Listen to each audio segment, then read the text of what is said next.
कृष्णा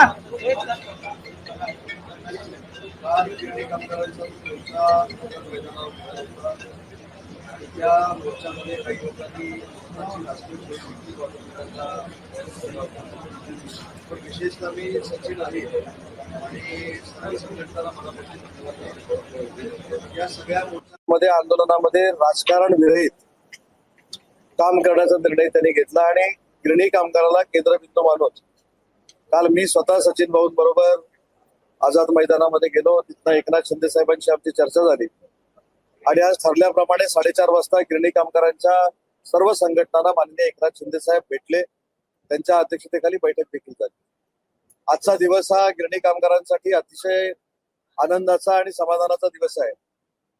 कारण 3-4 मागण्या ज्या गिरणी कामगारांच्या होत्या तर ती पहिली मागणी होती की सेलूला जे घरं आपण देत होतो त्याच्यामध्ये एक संभ्रम निर्माण करण्याचा प्रयत्न केला होता की सेलूमध्ये जर घर नाकारलं तर गिरणी कामगाराला कुठेही घर देण्यात येणार नाही, अशा पद्धतीचा एक 17वा पॅरा जो GR मध्ये होता 2026च्या तो माननीय एकनाथ शिंदे साहेबांनी रद्द केलेला आहे. तो डिलीट करून शुद्धीपत्रक काढण्याचा निर्णय हा अतिशय समाधानकारक हा गिरणी कामगारांसाठी घेतलेला आहे.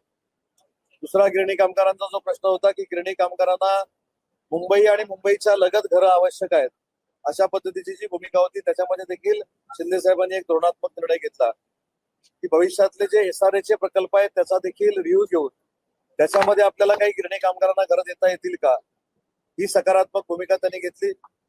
मीरा भाईंदर असेल, ठाणा असेल, नवीन ठाणा असेल, मुंब्रा असेल, अटल सेतू संपल्यावरच तिथला परिसर असेल, इथे काही जागा निर्माण होतात का गिरणी कामगारांना आणि त्याच्यातनं हजारो घरं बांधून देता येतील का ही देखील सकारात्मक चर्चा झाली.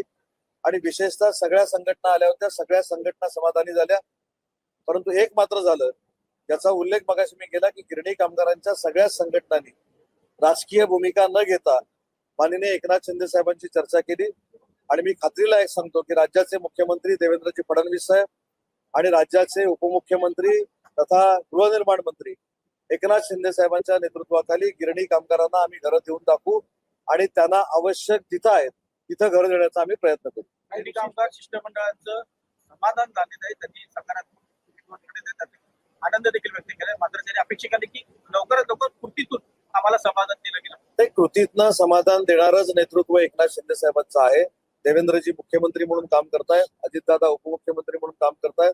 तिघांच्या नेतृत्वाखाली गिरणी कामगारांचा जो अनेक वर्ष प्रलंबित असलेला प्रश्न हा नक्की सोडवण्यामध्ये आम्ही यशस्वी होऊ म्हणण्यापेक्षा यशस्वी झालेलो आहोत.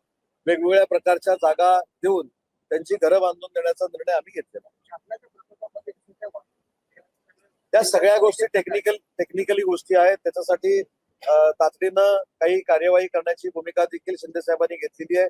पूर्वी पनवेलच्या इथं जी लोक गेलेली आहेत त्यांचा मेंटेनन्स देखील 2 वर्षाचा रद्द करण्याचा निर्णय आज एकनाथ शिंदे साहेबांनी घेतलाय. त्याच्यामुळं काही लोक नुसती भाषणं करतात, आम्ही असतो तर आम्ही काय केलं असतं, आम्ही असतो तर अजून काय झालं असतं, आम्ही असतो तर किती क्रांती झाली असती, आम्ही असतो तर 1 लाख घरं बांधून दिली असती, त्या फक्त गप्पा मारतात.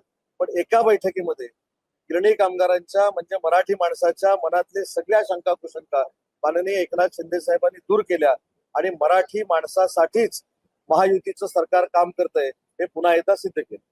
बता दीजिए कि आज स्पेशल पब्लिक सेफ्टी एक्ट जो है विधानसभा से पास हुई, बिल के क्या मायने? ये तो पहली बात है कि हर एक ने जिसने इसको विरोध किया है, अपोज किया है, उसने भी सोचना चाहिए कि अच्छे के लिए, ये उनके लिए नहीं है, अच्छे के लिए।